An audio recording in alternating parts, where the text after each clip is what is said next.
sore teman-teman pencinta sepak bola dan pencinta mix parlay atau single bet dimanapun kalian berada. Kembali lagi ke prediksi malam ini, yakni di tanggal 4 sampai dengan 5 Juni ya 2023. Oke, bagi teman-teman yang baru melihat atau bergabung di channel ini, jangan lupa support dan dukungannya dengan cara yang cukup mudah, yakni dengan menekan tombol like, subscribe, dan komen. Jangan lupa juga tekan tombol loncengnya agar teman-teman tidak ketinggalan prediksi terbaru dari channel ini ya. Oke teman-teman, saya tidak berlama-lama, saya akan langsung saja untuk ke prediksi malam ini. Saya tidak bahas untuk laga kemarin, silahkan dicek di Play Store atau di Google Store kalian masing-masing. Dimana seperti biasa saya akan bahas 5 laga atau 5 pertandingan, 3 laga dari Italia Serie A dan 2 laga dari La Liga Spanyol ya. Oke, untuk prediksi yang pertama dari Italia Serie A di babak ke-38, ada Napoli akan berhadapan dengan Sampdoria. Oke, peluang kemenangan di sini masih terlihat sangat besar ya ke Napoli sebagai tuan rumah, dan 2 pemain dari Napoli yang akan absen, sementara 3 pemain juga masih dipertanyakan. Sedangkan dari Sampdoria sendiri juga ada 4 pemain yang akan absen dan 4 pemain juga masih dipertanyakan ya. Oke, 5 pertandingan terakhir dari Napoli, di mana di pertandingan terakhirnya meraih hasil 5 ya, 2-2 saat berhadapan dengan Bologna. Sementara untuk Sampdoria sendiri juga untuk 5 laga terakhirnya, di laga terakhir meraih hasil imbang juga saat berhadapan dengan Sassuolo. Oke, untuk Napoli sendiri bermain di kandangnya sendiri terbilang cukup bagus, 2 kali menang dan 3 kali seri. Sedangkan untuk Sampdoria sendiri untuk menjalani laga tandang tidak pernah menang, 1 kali seri dan mengalami 4 kali kalah. Oke, untuk pertemuan head-to-head antara Napoli dengan Sampdoria, Napoli selalu menang untuk di 5 kali pertemuannya dengan Sampdoria. Posisi peringkatnya saat ini Napoli masih kokoh di pemuncak klasemen, yakni peringkat pertama dengan 87 poin dan memastikan diri untuk meraih gelar Italia Serie A ya. Oke, dan untuk Sampdoria sendiri ada di peringkat juru kunci, yakni peringkat ke-20 dengan 19 poin ya. Oke, dari sedikit ringkasan terus keseluruhan 5 laga terakhir untuk kedua tim antara Napoli dengan Sampdoria. Jadi saran saya buat teman-teman untuk laga ini, saya sarankan teman-teman ambil tuan rumah yakni Napoli, cukup di dekat min 2,5 atau di 2,5 gol, dan di over 3,5 atau di 3,5 gol ya. Oke teman-teman, silahkan diambil jika kita sehati. Selanjutnya ada AS Roma akan berhadapan dengan Spezia. Di sini untuk peluang kemenangan memang masih terlihat ke tuan rumah yakni AS Roma. 2 pemain dari AS Roma akan absen, sementara dari Spezia juga ada terlihat 5 pemain yang akan absen ya, dan 1 pemain juga masih dipertanyakan.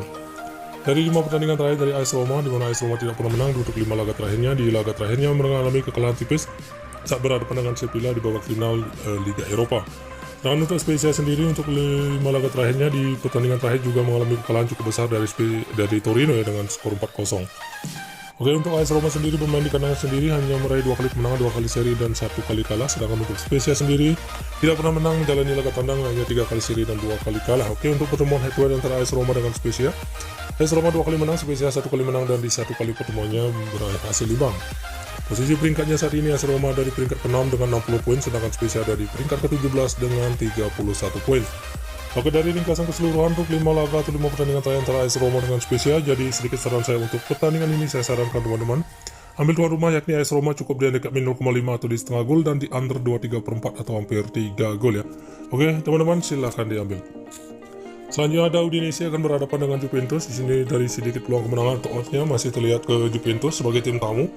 Ada 5 pemain dari Udinese yang akan absen, sedangkan dari Juventus juga terlihat di sini ada 7 pemain dari Juventus yang tidak akan bermain atau absen ya. 5 pertandingan terakhir dari Udinese di laga terakhirnya mengalami kekalahan tipis dari Salernitana dengan skor 3-2, sedangkan Juventus sendiri di pertandingan terakhirnya mengalami kekalahan tipis juga dari AC Milan dengan skor 1-0. Oke, untuk Udinese bermain di kandang sendiri terbilang cukup bagus, 2 kali menang, 2 kali seri dan hanya 1 kali kalah. Sedangkan untuk Juventus menjalani laga tandang hanya mampu meraih 1 kali kemenangan, 1 kali seri dan 3 kali kalahnya. Oke, dari pertemuan head-to-head antara Juventus dengan Udinese, Juventus meraih 3 kali kemenangan, Udinese hanya 1 kali menang, dan di 1 kali pertemuan mereka berakhir imbang. Posisi peringkatnya saat ini Juventus ada di peringkat ke-7 dengan 59 poin, sedangkan Udinese ada di peringkat ke-12 dengan 46 poin. Oke, dari sedikit analisa atau ringkasan keseluruhan untuk 5 laga terakhir, begitu juga untuk head-to-headnya antara Udinese dengan Juventus.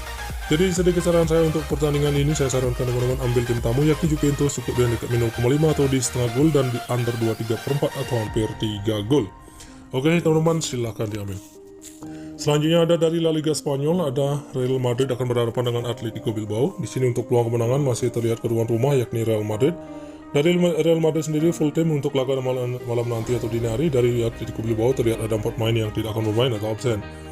Oke, dari 5 laga terakhir dari Real Madrid di pertandingan terakhirnya meraih kemenangan tipis dari saat berhadapan dengan Sevilla ya, dengan skor 2-1. Sama untuk Atletico Bilbao sendiri di pertandingan terakhirnya mengalami kekalahan dari LC dengan skor 1-0. Oke, untuk Real Madrid sendiri bermain di kandangnya sendiri tampil dengan sangat bagus, meraih 4 kali kemenangan dan hanya 1 kali seri. Sedangkan untuk Atletico Bilbao sendiri menjalani laga tandang hanya meraih 2 kali kemenangan, 1 kali seri dan 2 kali kalah. Oke, untuk pertemuan head to head antara Real Madrid dengan Atletico Bilbao, di mana Real Madrid 3 kali menang, Atletico Bilbao hanya 1 kali menang, dan di 1 kali pertemuan mereka berakhir imbang ya. Oke, untuk posisi peringkat saat ini Real Madrid ada di peringkat kedua dengan 77 poin, sedangkan Atletico Bilbao ada di peringkat ke-8 dengan 50 poin. Oke, dari sedikit ringkasan atau penjelasan keseluruhan 5 laga terakhir antara Real Madrid dengan Atletico Bilbao, jadi sedikit saran saya untuk laga ini saya sarankan teman-teman ambil Real Madrid cukup di dekat 0,5 atau di setengah gol dan di under 3 gol ya. Oke teman-teman, silahkan diambil. Selanjutnya untuk prediksi yang terakhir tadi masih dari La Liga Spanyol, ada Celta Vigo akan berhadapan dengan Barcelona. Peluang kemenangan di sini terlihat masih ke tim tamu yakni Barcelona. Oke, dari Celta Vigo ada 2 pemain yang tidak akan bermain atau absen, sedangkan dari Barcelona terlihat ada 6 pemain ya yang akan absen untuk laga malam nanti atau dini hari. 5 pertandingan terakhir dari Celta Vigo, di pertandingan terakhirnya dari mengalami kekalahan tipis dari Cadiz dengan skor 1-0. Sementara Barcelona untuk 5 laga terakhirnya, di laga terakhir meraih kemenangan 3-0 saat berhadapan dengan Mallorca. Oke, untuk Celta Vigo bermain di kandangnya sendiri hanya mampu meraih 1 kali kemenangan, 2 kali seri dan 2 kali kalah, sedangkan Barcelona menjalani laga tandang terbilang cukup bagus, 2 kali menang, 1 kali seri dan 2 kali kalah. Oke, untuk head to head antara Barcelona dengan Celta Vigo, Barcelona 1 kali menang, Celta Vigo 1 kali menang, dan di 3 kali pertemuan mereka meraih hasil imbang. Posisi peringkat saat ini Barcelona masih menduduki peringkat pertama dengan 88 poin dan memastikan menjadi juara La Liga Spanyol musim ini.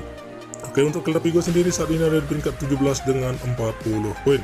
Oke, jadi sedikit penjelasan atau analisa atau ringkasan keseluruhan 5 pertandingan terakhir antara Celta Vigo dengan Barcelona. Jadi sedikit saran saya untuk laga ini, saya sarankan teman-teman ke tim tamu, yakni Barcelona cukup di dekat min 1/4 gol dan di under 3 gol ya. Oke teman-teman, silahkan diambil. Oke teman-teman, saya rasa cukup sekian untuk prediksi saya malam ini atau dini hari. Jika teman-teman merasa yakin dengan prediksi saya, silahkan teman-teman ambil, dan jika masih ragu silahkan diabaikan saja. Di sini saya hanya berbagi sedikit prediksi dan pastikan selalu utamakan prediksi teman-teman sendiri. Oke teman-teman, selamat sore, salam GP dan salam olahraga.